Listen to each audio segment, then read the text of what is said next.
बच्चों, आज हम पढ़ेंगे कोण एवं उनके अनुप्रयोग। इसमें से नवोदय में हर साल दो तीन प्रश्न आते हैं, कभी कभी तो 4 भी आते, हर साल आते। हमें प्रश्नावली दे रखी है कि कोण, क्या दे रखा है? कोण कितने प्रकार के होते हैं। हमें सबसे पहले तो ये पढ़ना है कि कोण किसे कहते हैं, परिभाषा कोण की परिभाषा, बराबर। उसके बाद हमें कोण के प्रकार पढ़ने। क्या पढ़ने? कोण के प्रकार। कौन कौन से प्रकार होते हैं। चलो सबसे पहले हेडिंग लिख दो। अब मैं परिभाषा लिखूंगा कि दो किरणों के किरण के एक ही बिंदु पर, कौन बोल रहा है ये? दो किरणों के एक ही बिंदु पर मिलने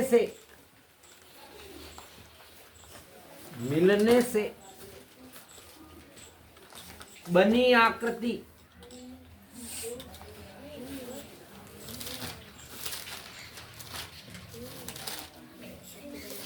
कोण कहलाती है। कोण कहलाती है। कोई बोल रहा है बीच में चपड़। कौन है भैया? तो डिस्टर्ब करे उसको उठा के बाहर भेज दो। अब इस परिभाषा को समझना है तो हमें सबसे पहले किरण समझना होगा। क्या समझना होगा? किरण। इसी का किरण और रेखाखंड में फर्क होता है। देखो, ये रेखा गणित का भाग है। कौन सी गणित का भाग है? रेखा गणित। मैंने आपको अंक गणित पढ़ाई, बीज गणित पढ़ाई, रेखा गणित में भी क्षेत्रफल, परिमाप और आयतन पढ़ाए। इसको कहते हैं बिंदु। क्या कहते हैं? बिंदु। इस बिंदु से रेखाएं किसी भी दिशा में जा सकती है। ध्यान से सुनना, इस बिंदु से किसी भी दिशा में जा सकती है। ऐसे ऐसे ऐसे, एक ही बिंदु से निकल रही है, किसी भी दिशा में जा सकती है। तो ये तो हो गया बिंदु, बराबर। अगर कोई लाइन ऐसे दो तरफ से दे रखी है, दोनों तरफ तीर के निशान, इसका मतलब वो रेखा है। क्या है? रेखा। लेकिन अगर किसी लाइन के एक बिंदु से एक तरफ निशान हो तो उसे कहेंगे किरण। क्या कहेंगे? किरण। इसमें तो गाना भी बना है, तू है मेरी किरण, बनाया कि नहीं? जादू तेरी नजर, तू है मेरी किरण, ऐसा ऐसा गीत गाते है कि नहीं? विजय को हंसना आ रहा है कि मार संग गाव तन्ने आओ तो ही गावे। कोई बात नहीं बेटा, मैं तुम्हें सिखा तो रहा हूँ ना। हाँ, मेरे को थोड़े कैसे सिंगर बनना है कि आज ब्लू है पानी पानी पानी, नहीं करना है कि नहीं? अपन को तो सिर्फ पढ़ना है, समझना है। तो रेखा दोनों तरफ बढ़ती है। ये तीर के निशान ये कह रहे हैं कि ये रेखा इधर भी अनंत तक जाती है, इधर भी अनंत तक जाती है। इसकी स्टार्टिंग बिंदु भी होगा कि नहीं होगा? होगा। और इसका एक अंतिम बिंदु होता है। और किरण हमेशा एक तरफ ही जाती है। यहाँ तक मामला क्लियर है? ओके। तो ये यही कह रहा है कि दो किरणें एक ही बिंदु पर मिले। ये एक बिंदु है मेरे पास, इसका नाम है टी। क्या नाम है? टी। और इस बिंदु से एक किरण तो इधर गई और एक किरण इधर आई। तो अब ये जो आकृति बनी, इस आकृति को क्या कहेंगे? कोण। क्या कहेंगे? अब हम इसका नाम लिख देते हैं STU।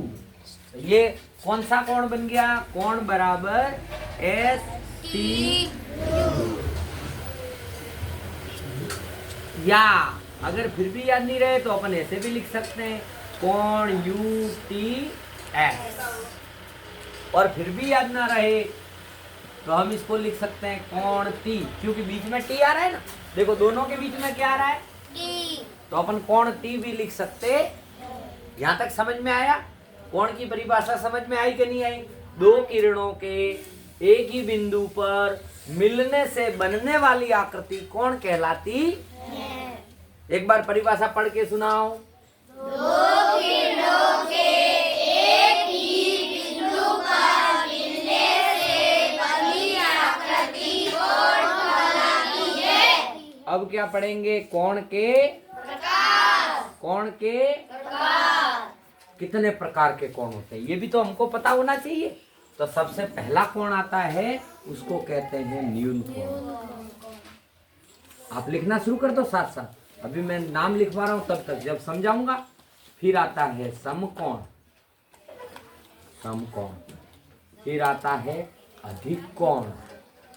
अब इनकी परिभाषाएं एक एक एक एक समझेंगे तो अपन को समझ में आ जाएगा। अधिक कोण। फिर आता है न्यून कोण, सम कोण, अधिक कोण। फिर आता है सरल कोण, सरल कोण। फिर आता है बृहत् कोण, बृहत् कोण। कौन सा? बृहत् कोण। ये अलग अलग प्रकार के कोण है, इनकी परिभाषाएं याद करनी है, इनको समझना है कि कौन कौन से। एक आता है संपूरक कोण, संपूरक कोण। देखो कितने प्रकार के हो गए। और अगर आपको इतने सारे एक साथ नाम नहीं आए, एक साथ इतने सारे नहीं लिख पाओगे, तो आप पहले हेडिंग लिख दो कोण के प्रकार, हेडिंग लिख के अंडरलाइन कर दो, फिर नंबर 1, नंबर 2, नंबर 3, नंबर 4 ऐसे भी लिख सकते हैं, क्योंकि इतने सारे कॉपी में नाम नहीं आएंगे ना, क्या आएंगे। फिर आता है पूर्ण कोण। अब देखो मेरे भी जगह कम पड़ गई, इतना बड़ा बोर्ड है फिर भी, तो अब मैं इस लाइन को और आगे बढ़ा के इधर लेता हूं। ये लो, अब तुम ऐसे ऐसे 3-4 बार लाइन करोगे तो रहने दो, कौन माथा फोड़ी करे। इससे बढ़िया तुम ऐसे हेडिंग लिख देना कि कोण के प्रकार। और जो ये मैंने नाम लिखे, पहला यहाँ लिख देना न्यून कोण, सम कोण, अधिक कोण, सरल कोण, बृहत् कोण, संपूरक कोण। नंबर लगा के लिखते जाओ, है क्या? नहीं है क्या? खो गई? लिख लिख लिख।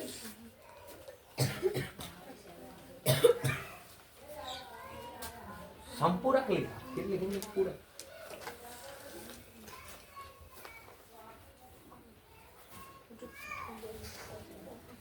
फिर आएगा कौन सा कोण? पूरक कोण। फिर एक कोण और आता है शीर्षाभिमुख कोण, शीर्षाभिमुख।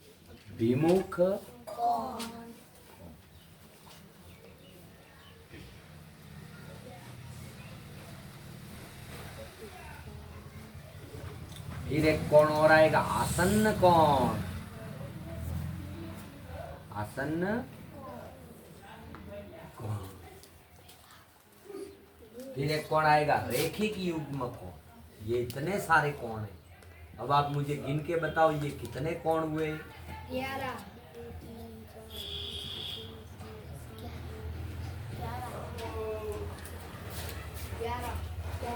बराबर। अब हमें इन 11 कोणों की क्या क्या याद करनी है? एक तो परिभाषाएं और इनके मान। परिभाषा और मान। मान का मतलब होता है कि न्यून कोण कितने डिग्री का होता है, बराबर, समझ में आया? समकोण कितने डिग्री का होता है, रेखिक युग्म कोण कितने डिग्री का होता है, ये सब हमको पता चल गया।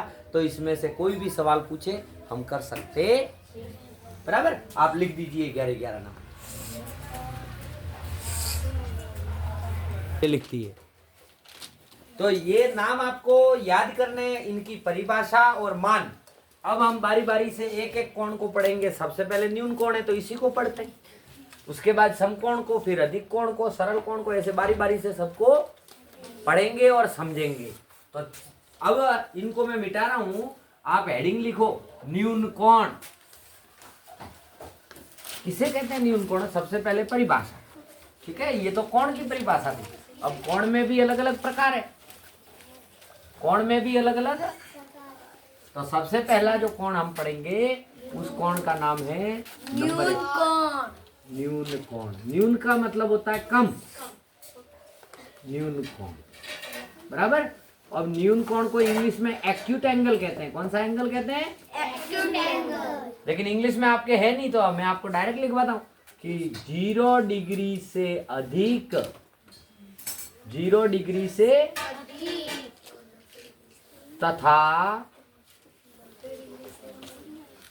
90 डिग्री से कम मान के, कम मान के कोण को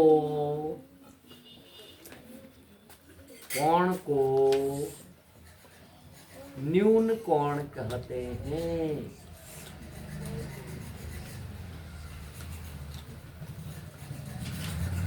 कहते हैं जैसे, अच्छा कोण का मापन किससे किया जाता है? चांदे की सहायता से। आपके ज्योमेट्री बॉक्स होता है ना, उसमें एक गोल ऐसी आकृति होती है, चांदा। चंदा है तू मेरा सूरज है तू, ऐसा चांदा होता है ना। तो ये इस चांदे की मदद से कोण का मापन किया जाता है। यहाँ जो बीच में ऐसी बड़ी सी लाइन होती है, ये 90 डिग्री दिखाती है। इधर जो लाइन होती है वो 0 डिग्री दिखाती है। यानी इस 90 से 0 के बीच के कोण को, 90 को भी शामिल नहीं है, 90 को शामिल नहीं कर रहे हैं, 0 को शामिल, इन दोनों को शामिल नहीं कर रहे हैं।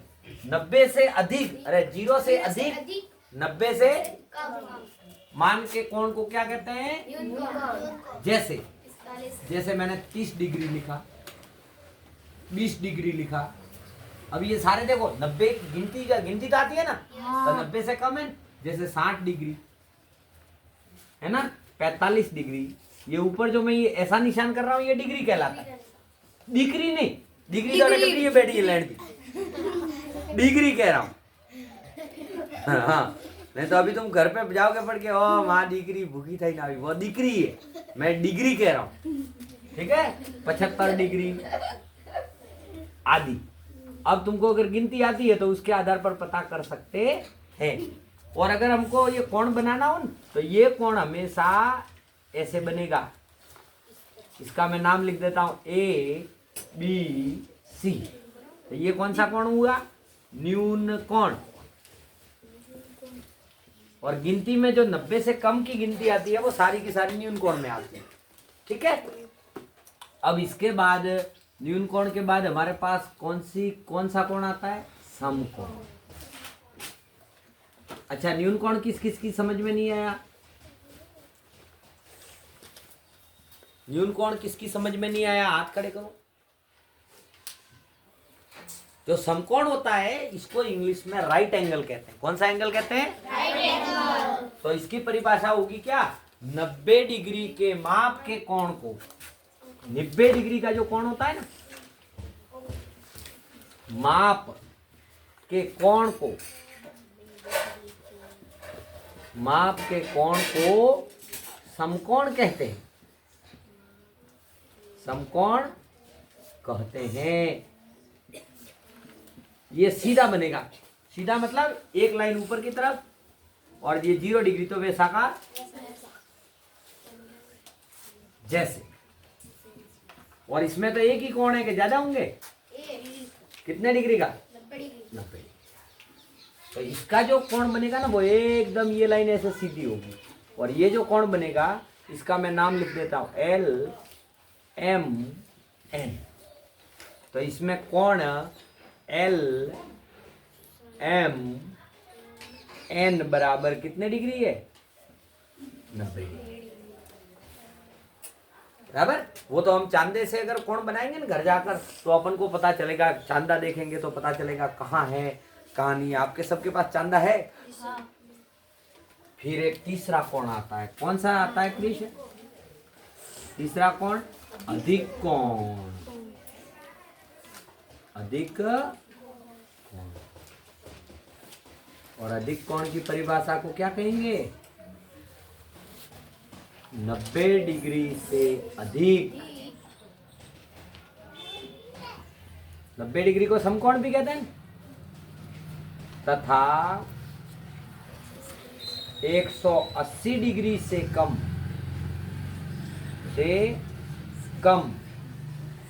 माप के कोण को,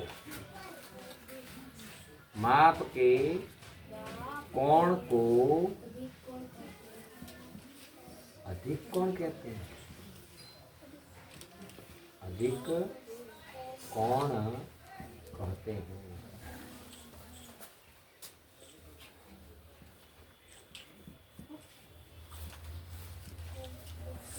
जैसे जैसे मैंने लिखा 100 डिग्री का कोण, तो अब देखो 100 तो 90 से ज्यादा होता है। 105 डिग्री का कोण ज्यादा होता है कि नहीं?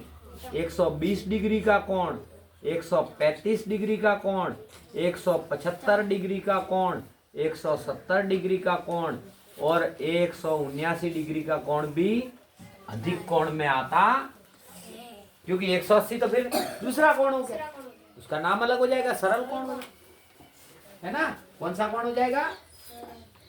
और इसको कहते हैं ऑब्ट्यूज एंगल। कौन सा एंगल? इसकी आकृति बनेगी ना वो हमेशा भैया ऐसी बनेगी। क्यों? क्योंकि 90 डिग्री इधर सीधा होता है, ये 90 डिग्री तो इधर बनेगा ना। तो इससे चलो इस लाइन को थोड़ा और ऐसे कर देते हैं ताकि तुमको सुविधा हो। ये वाला कोण यहाँ पे भी अगर 90 डिग्री बनाने जाए तो ये इधर बनेगा, यानी 90 डिग्री